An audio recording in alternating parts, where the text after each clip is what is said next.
Hi, I'm David Freeman from Ninja Division, and I'm here to talk about Relic Knights 2nd Edition today. We're going to get a little bit of an overview of a turn and go through some things so that if you're new to the game, you can get an overview of how some of the basics work, and if you're a veteran, you can get a look at some of the changes that are coming to 2nd Edition.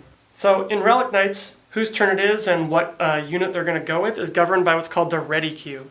So you'll set up a queue or a line of units that you're going to go with. We're representing that here with this card arrangement. So as you can see, Bang Bang is ready to go next. Then there's going to be Miss Kaylee.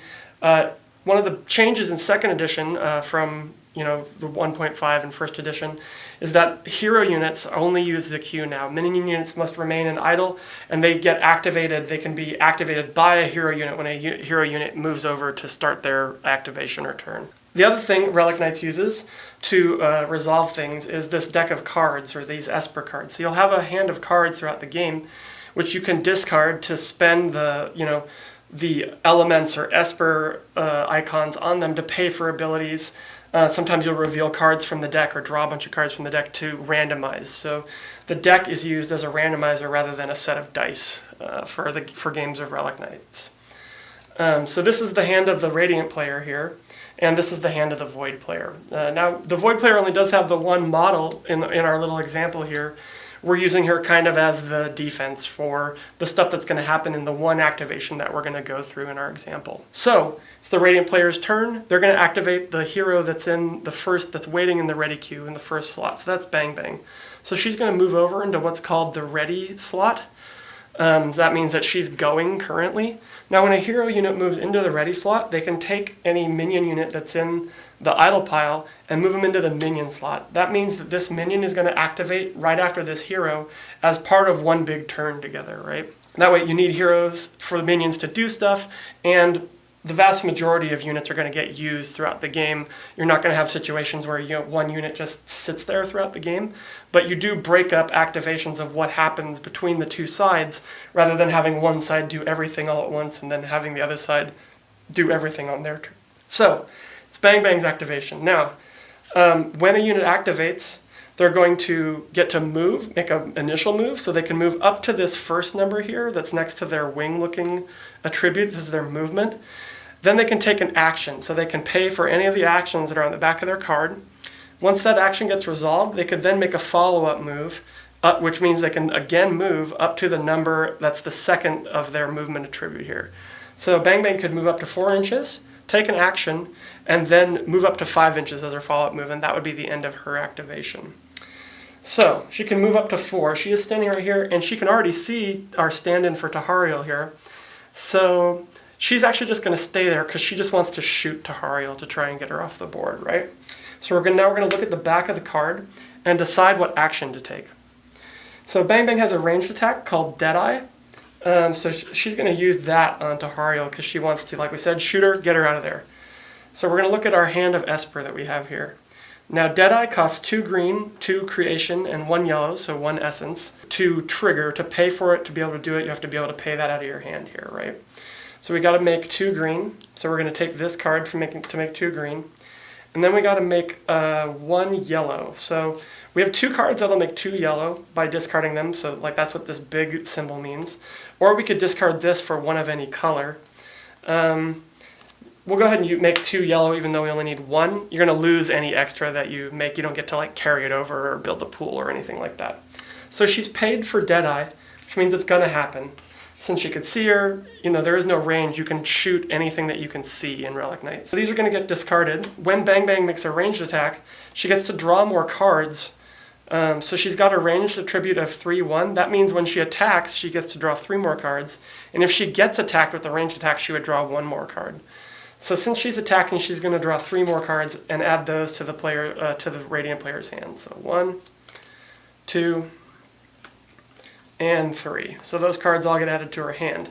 Now, Bang Bang has a chance to play the presses that are listed under Deadeye. So anything with this icon with the arrows next to it is a press. That's something that you can pay for in addition to amp up the power or the effects of the ability that you're playing. So if I could pay 2 blue and 1 green, I would increase the damage from 5 to 9. So 2 blue, 1 green. Well, I've got it, but I want to save the blue that I want to save the esper I have for later in the turn for doing stuff with the Sundown Enforcer. That's my plan. So, oh, and additionally, when the Sundown Enforcer moves in, you get the player that moved him into the minion slot gets to draw a card. So I get even one more card that I might be able to pay with. Ooh, unlucky. So this void card is a dead card. It can't be spent for anything. So unfortunately, it doesn't really change the situation a whole lot, even though it gave me a little bit more options, right? So I'm not going to pay for the press. I'm just going to do damage 5 to Tahariel with Bang Bang's Deadeye ability. So now we move over to Tahariel. We see that she has a ranged of 1-2, which means she's going to draw 2 more cards into the Void player's hand when a ranged attack gets made on her. So she gets 2 more cards.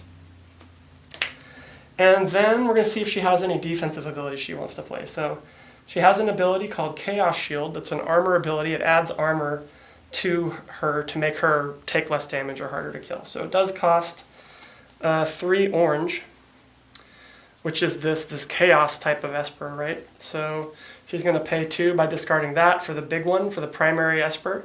And she's going to pay 1 orange, so she's going to make 3 orange altogether by discarding these 2 cards. So they're going to go to the discard. And she uses Chaos Shield, so it adds 1 to her armor, says armor 1. And then it says flip 1. This action gains armor 1 for each chaos flipped. So we're going to flip over the top card, and if it has chaos on it, it's going to add more to her armor even, right? So it did have 1 chaos on it.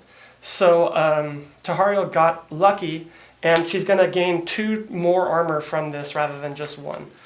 That's going to make her armor be a total of 3 since she already had 1 to begin with. Now Bang Bang's Deadeye does 5 damage, as we knew, and then it's going to minus Tahariel's armor of 3. So Tahariel's going to take 2 damage. So we're going to mark off 2 damage on her health track here. Now, that's the end of Bang Bang's action. So Bang Bang is going to, she could move up to 5 inches if she wanted to. So I'm going to have her run back behind this crate here so that she can hopefully get, hide from any repercussions to her aggressiveness. All right, so that's the end of her action. So she's going to go over here into the idle pile for now.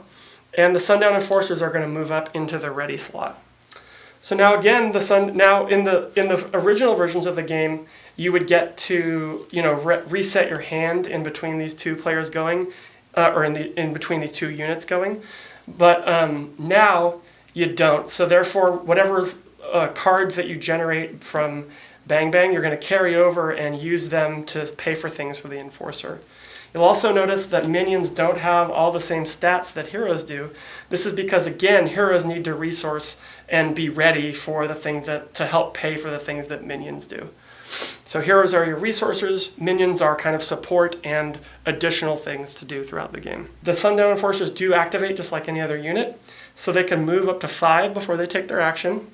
So they also want to attack Tahariel, and as we can see, they can't see Tahariel because they're too far back. This crate here is blocking their way. So they have an initial move of 5, so they're going to try and move out to get a line of sight on Tahariel here. So they're all going to move up. And then we're going to check to see if they can see. So looks like 2 of them can see, but 1 of them can't. So now they're going to take an action. So we're going to look at the back of their card as well. And they've got a ranged attack called Covering Fire, and they've got a defensive ability that will add armor to them, which they're not really going to be able to use right now. So they also want to attack Tahariel, so they're going to try and use Covering Fire on Tahariel. So they need to pay 2 blue. So we'll go ahead and look and see if they've got 2 blue. Yep, we've got 2 blue, so we're going to discard this to pay for the ability.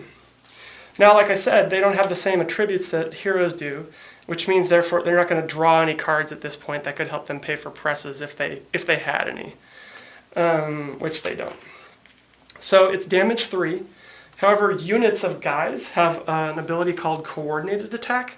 That means for every guy beyond the first that can see the target, they're going to add 1 damage, because they're all firing at the same thing when they use this ability, right? So since 2 guys can see her, it's going to be damage 4 rather than damage 3. Now, Tahariel is getting shot at again, so she does get to draw cards again since she's a hero. So she's going to draw 2 cards. And then she again gets a chance to play a defensive ability. So her only defensive ability is this Chaos Shield. So if she's got 3 Chaos, she can pay for it. So there's 2 right there.